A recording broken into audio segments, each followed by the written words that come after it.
Monsters, Inc. Christmas in Monstropolis.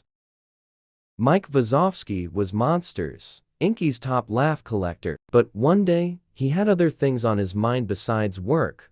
Mike walked through the busy streets of Monstropolis. "Come on," he called to his best friend, Sully. "We can't be late for the Christmas committee meeting. I'm in charge of getting the whole city ready."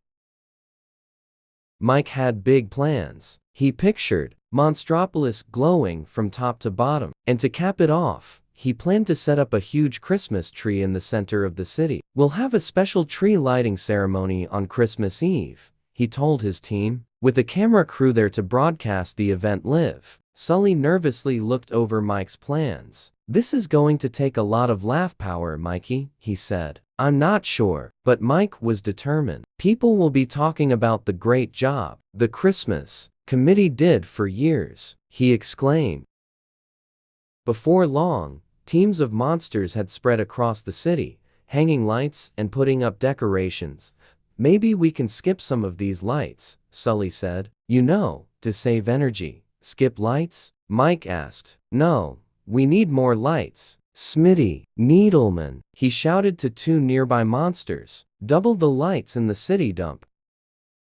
Soon Christmas Eve arrived. All around Monstropolis, lights shone so brightly that passers-by had to squint and shield their eyes. In the city center, hundreds of monsters gathered to witness the tree lighting. TV crews set up cameras to capture the event. "See, Sully," Mike said, "the power is just fine, and you were worried." Suddenly, all the Christmas lights went out. Mike looked around in alarm. It wasn't just his decorations that had turned off. The power had gone out across the whole city.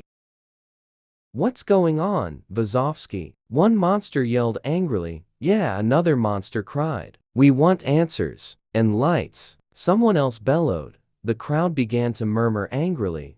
"Don't worry, folks," Mike shouted above the growing noise. "Just a little hiccup. We'll have this fixed in a jiffy."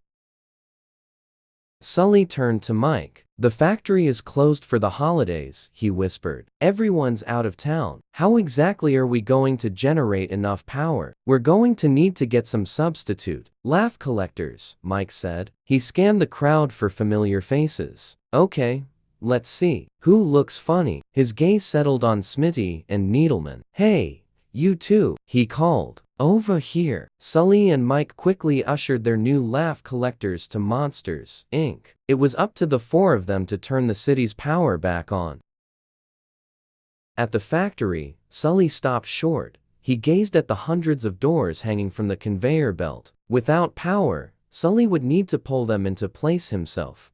"We've got our work cut out for us," he said. "We'll probably need 6 cans to power up the city, and have enough left over for the tree lighting. And we've got about an hour to pull it off." Smitty and Needleman looked nervous. What can we do, Mr. Wazowski?" Needleman asked, his voice shaking. We don't know any JJ jokes." "Don't worry," Mike said. "I got a million of them." He quickly scribbled down some jokes and handed them to the monsters. "And remember, it's all in the delivery."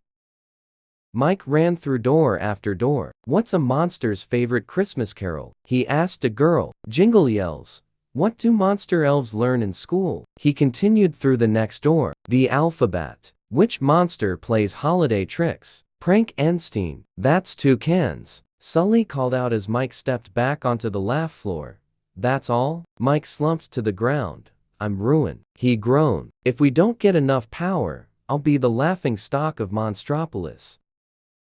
Sully tried to cheer Mike up, but he knew they had a long way to go. Mike raced in and out of rooms. With half an hour left, they had filled only 4 cans. In their rooms, Smitty and Needleman were getting nowhere. "What's red and white and green?" Needleman nervously asked one boy. Smitty answered in a flat voice. "Santa swimming through seaweed."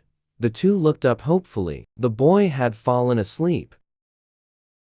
"You stink," Smitty said as he and Needleman went through another door. "I stink?" Needleman's voice rose, waking the girl whose room they had entered. Needleman gave Smitty a little push. "You're the one who smells." Smitty tried to push Needleman back, but Needleman stepped aside quickly, and Smitty tumbled to the floor. The girl howled with laughter. I don't know what you did in there, but it worked, Sully said when the two were back on the laugh floor. You filled half a can. The new laugh collectors headed through another door. Mike and Sully heard thumps, crashes, and laughter. Curious, they stopped and poked their heads in. I'm on a roll, Needleman cried. In a flash, Mike tossed a rotten banana to Smitty. Or maybe you're on a banana peel, Smitty said, gulping down a banana and throwing the peel. Needleman stepped on it and slid across the room. The boy laughed so hard he filled an entire can.